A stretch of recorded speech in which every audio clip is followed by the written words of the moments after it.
You're listening to MuniCast, the podcast that discusses municipal leadership. Season 3 of MuniCast is brought to you by SaskTel's innovation and collaboration team. SaskTel can help you sort through the noise to create solutions that add value quickly.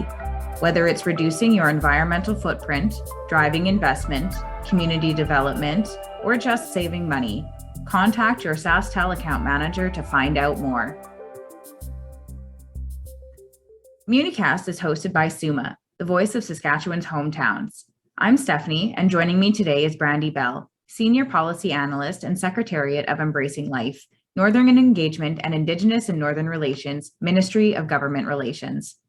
Brandi has played a major role in launching the Embracing Life app, a Saskatchewan-based virtual tool to support mental wellness both for yourself and those around you. Thank you so much for joining us today, Brandi. Good morning. How are you? I'm good, thank you. I wanted to start off our conversation by learning a little bit more about your work with Embracing Life. The purpose of the initiative is to reduce suicide rates in Northern communities by working together. Can you tell me a little bit more about the initiative and why it is so important to Saskatchewan youth, particularly in the North? Thank you, first of all, for having me here and for talking about Embracing Life. Embracing Life is this really cool anomaly. The initiative is made up of government, of non-government agencies, of community on the ground, youth, and it is really about community wellness and then suicide prevention, intervention, and post-vention. And the work started about 2014 when, leaders were really trying to find something that Northern communities could link into that was similar in all communities. Sometimes Northern Saskatchewan gets painted with a brush of all communities being the same when they're really diverse and geographically different. And so, trying to reduce suicide at the community level was something a lot of people really cared about, but they were kind of doing off the sides of their desk. Whether it's working in education, in kind of social services, on the ground within communities, at friendship centers, youth centers, your wellness centers, and everybody was seeing it and connected to it. And so the initiative is really important, and it's really trying to bring people together.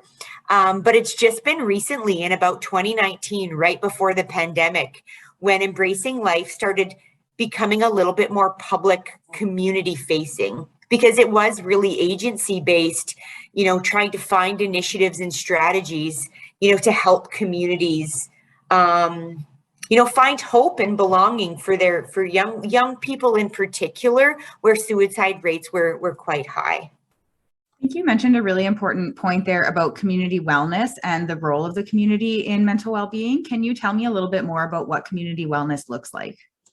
Sure. And I think that it's so broad and it's such a big term. And even as a former municipal councillor, we would ask these questions as leaders in the community of, what's our role? And I think in Northern Saskatchewan, when you have remote and fairly rural communities where maybe retention or recruitment of some of those specialized services are quite difficult, what can our role be?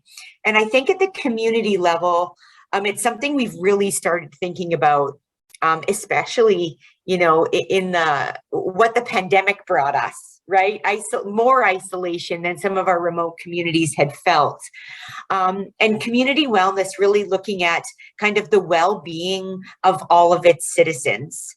Physically, whether that's paths and parks and places to congregate and get together.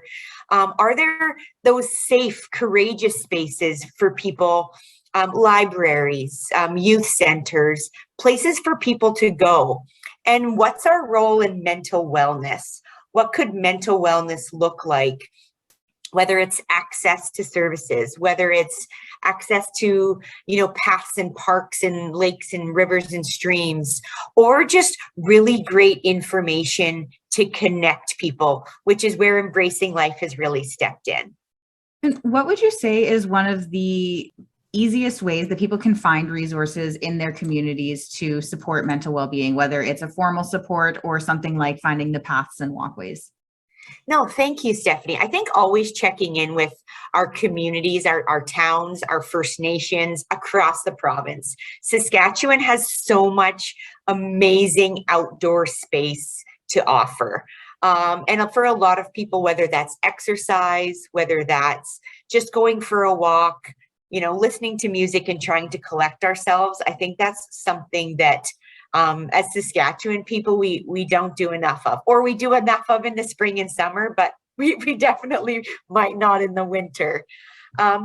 But really is Google, like research.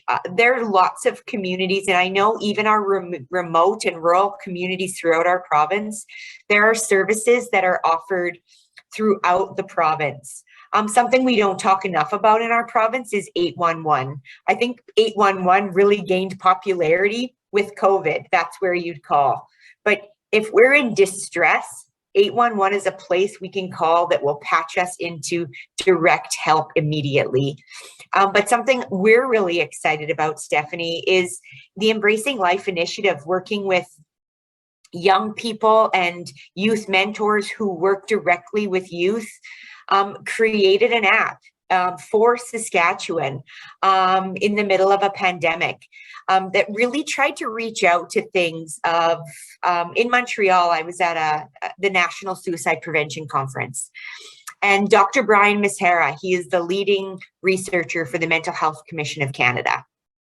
And he really talked about community role, and it really sparked some really great conversation, because when we think about who we reach out to, regular people who are going through a difficult time, going through a difficult problem at work, or with our spouse, or with friends, or family, or ourselves, whatever our issue may be, is we reach out to our friends and family first. We reach out to our circle, people who are important to us.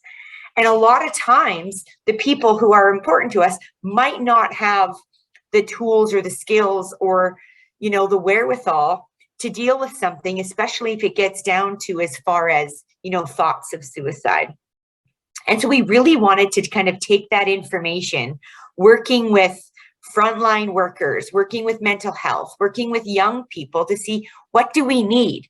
And so the Embracing Life initiative created an app that is, how can I help myself? How can I build resiliency? How can I protect myself, safeguard, create a safety plan, check in with myself, practice gratitude, reflect, all of these wonderful things that I think when we talk about self-care, we need to do more of.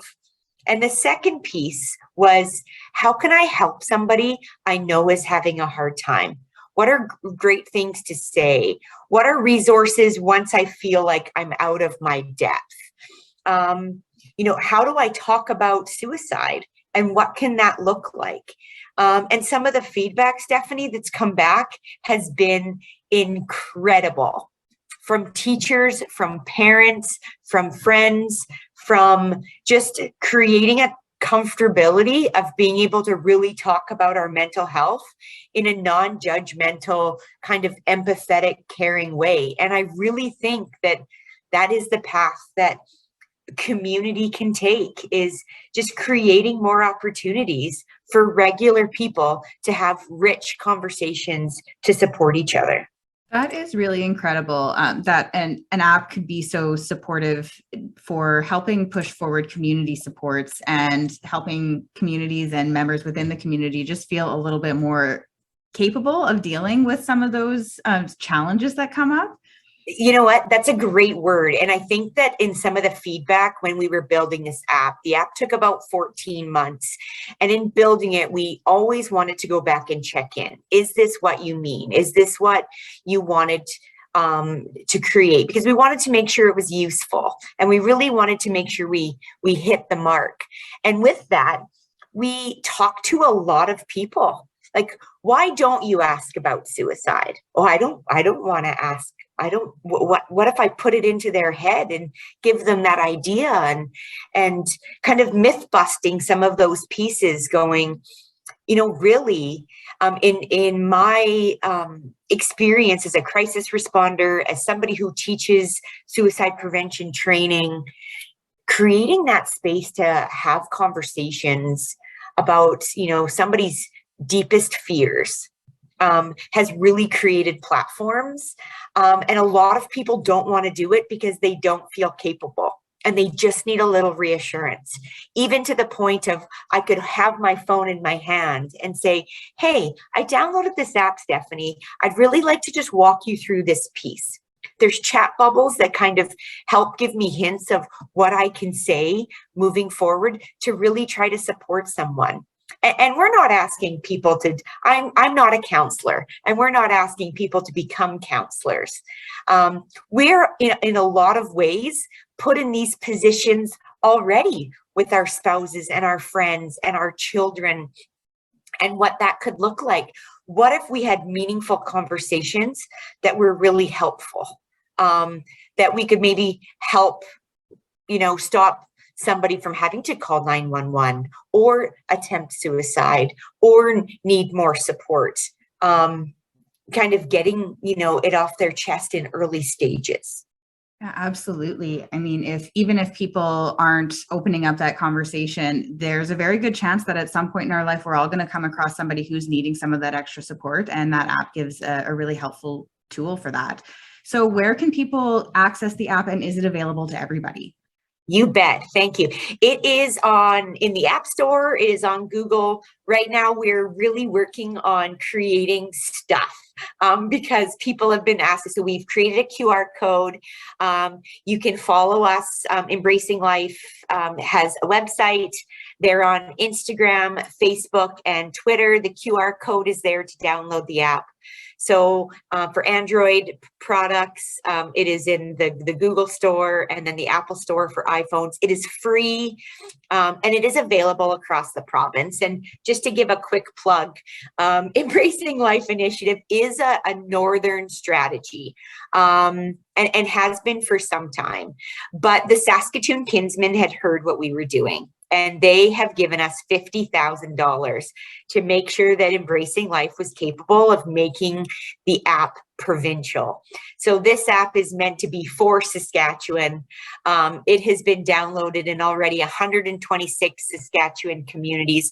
We are really working to kind of promote this and have opportunities for the app to be, on every Saskatchewan's phone, and hopefully across the country.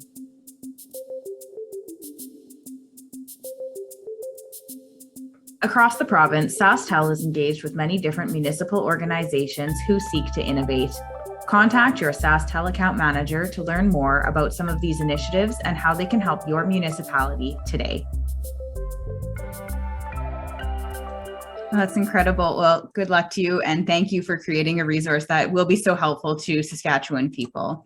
Or 811 is a great service to patch us directly into some of the formal supports. And what Embracing Life does is help natural supports help people to get there. Can you tell me a little bit more about what natural supports are and how people can identify who the natural supports are in their circles? Thank you, Stephanie. Natural supports is our circle. It's a term that we really wanted to try to go, okay, when we're looking at community wellness and we're looking at some communities they don't have a clinic. They don't have an RCMP station. They're dependent on community members, first responders. Ambulances could be, 45 minutes to 3 hours away. Some of the situations with the rural and remoteness of our province, people have to be really resilient and dependent on each other. And so we were, who do we depend on naturally in our life? And that's what natural supports are, is kind of our circle. In some communities, that maybe, or urban settings, that could be just your family and friends and your workplace, or, where we congregate. I find in smaller, more rural or remote communities, that could extend to neighbors and your co-op cashiers and, your people who are involved in your kids' lives, in your lives, teachers and coaches, faith-based supports, anywhere we can find wonderful support, I think, should be and is considered a natural support. And so with natural supports, that's who we really wanted to focus for the app. But in the app, we all also in our natural supports have stuff going on. So if Stephanie, you and I were talking and I was going through a really difficult time and you were going through a really difficult time, sometimes that works where we could support each other, but we could also reach out to others. And so the other piece about the Embracing Life app is lots of resources, from crisis text lines, 2811, Hope for Wellness, and really tried to go through and look at what else could be community supports.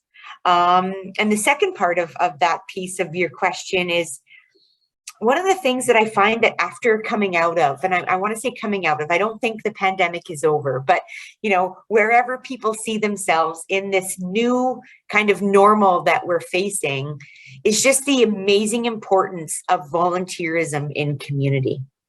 And I think we've lost some of that, whether that's related to the pandemic or how busy lives have got. But for those youth or those people who might not have natural supports or not a lot of, say, healthy adults in their life, that's who youth and others depend on, is natural supports that they'll see at school.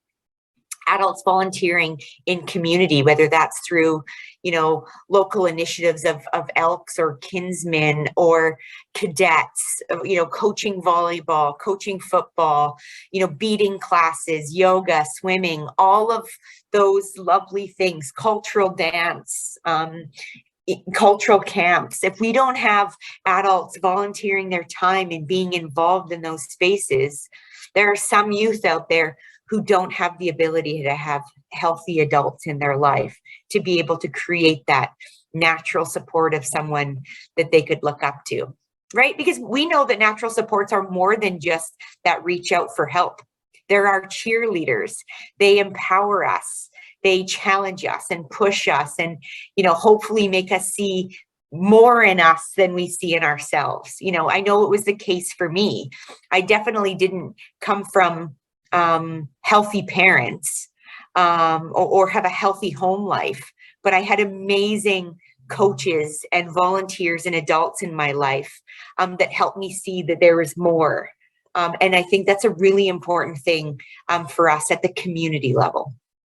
I agree that that's so valuable, and our natural supports extend everywhere. I know teachers in schools have been a big one, and those coaches, like you mentioned, they see children and other adults all the time, and they are someone that people look up to for support, whether they see themselves in that way or not. Yeah. And I just wanted to say, you think about the hours that we spend, adults in your workplace and children in school, we add up those hours. We sometimes spend more time with our coworkers than we do our spouse and family. Those relationships that we build are really meaningful. And so making sure that they're healthy in good ways, especially for our youth, making sure they have good mental stability and community wellness and a sense of that self-care at an early age. Absolutely. And something else that you mentioned in some of our conversations leading up to our talk today was the value of listening without judgment. Can you tell me a little bit more about that and how you've seen it support healing? Yeah, sure. And to be honest, it's funny. As I'm a pretty extroverted person, and listening without judgment, I have always said it's easy. You have 2 ears, 1 mouth. Use them in proportion to each other, right? Listen twice as much as you talk. Now, as you can see, that's probably something difficult for me. And I think when we're natural, humans are natural helpers. We want to help, we want to support. And a lot of times that ends up being in advice giving. It ends up being in, hey, Stephanie, no, look at how beautiful your life is. You know what? I bet you if you just, sucked it up a little bit and moved on, you'd be fine. And, 20 years ago, I would have thought that could have been helpful advice, cheerleading along the way and advice giving.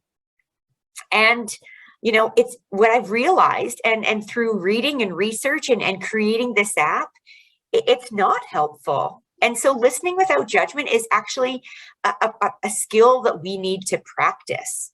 A lot of times, and I think, when we're those listening and for you and me, when we have a problem and we're trying to wrap our heads around it, everything is very internal. We think about it, we stress about it, we worry about it, we cry about it, we're angry about it. And a lot of times we don't want to share for fear of being judged. We don't want to share because you're not sure. And I don't know if anybody out there, or Stephanie, for you yourself, you finally have a friend who's willing to listen. There's not a lot of commentary. They just want to hear my story, give me an opportunity to share. And as I'm talking, in a lot of cases, this is the first time that these words have been said out loud, that I've even said them out loud.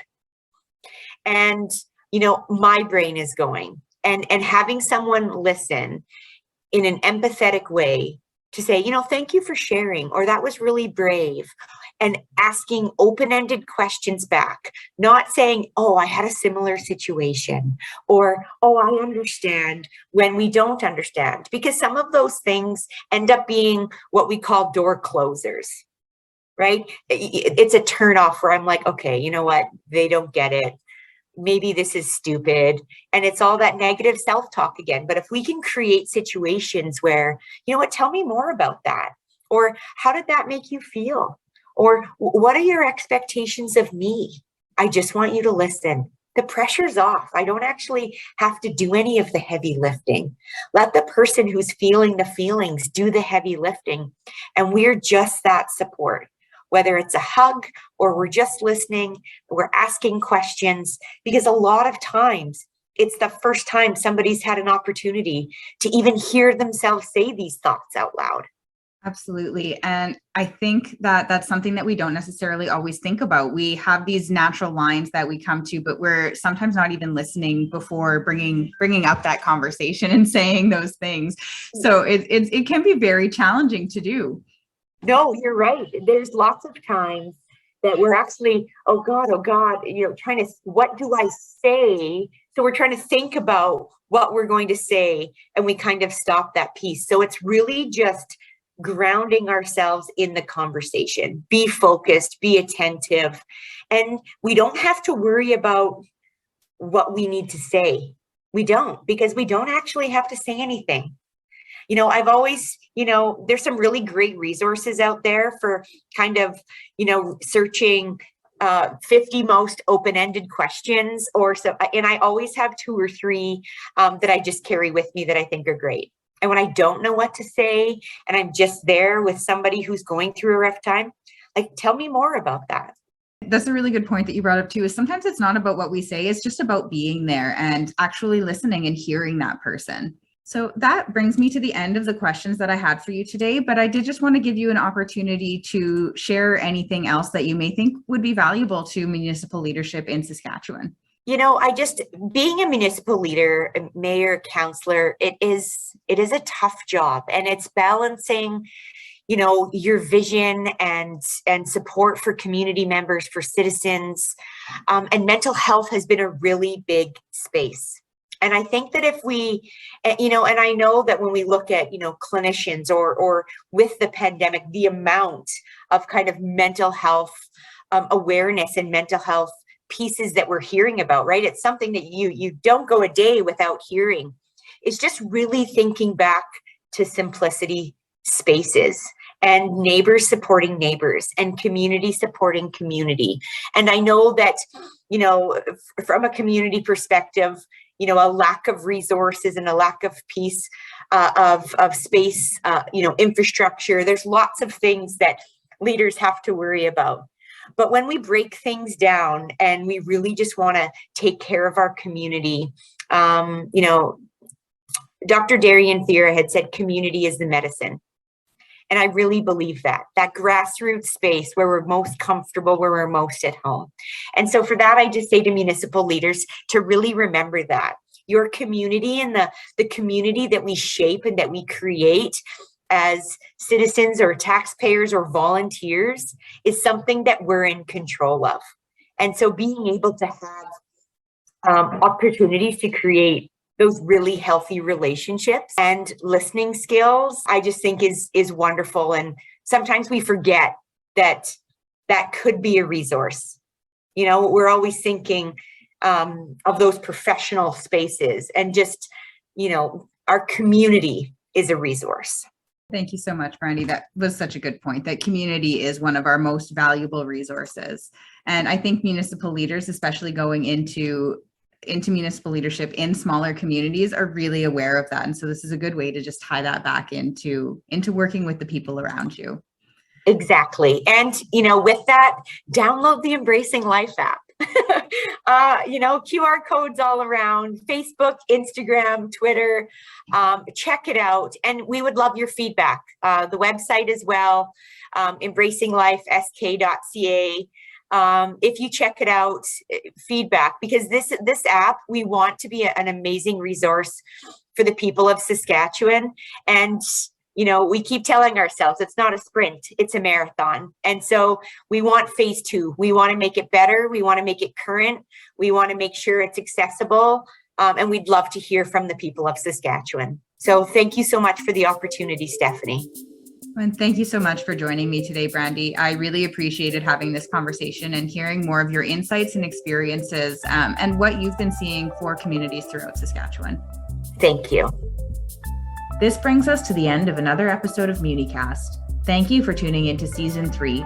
We hope you enjoy it as much as we enjoy having these conversations.